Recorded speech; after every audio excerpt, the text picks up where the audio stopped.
football lovers, welcome to my film news. On my channel, I'll keep you daily updated about Kaizer Chiefs. So kindly subscribe to my channel so you can be daily updated about Kaizer Chiefs. Kaizer Chiefs technical team considering releasing Sambi Lozano when Faisal Salam arrived. Marcelina Nabi believe Sipumbole and Faisal Salam will do the right job for him.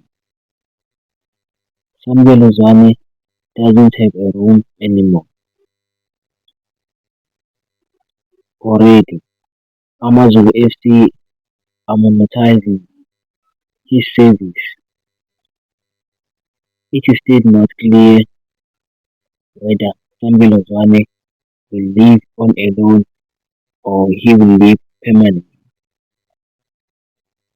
For more football news, kindly subscribe to my channel so I can daily update you about Kaizer Chiefs.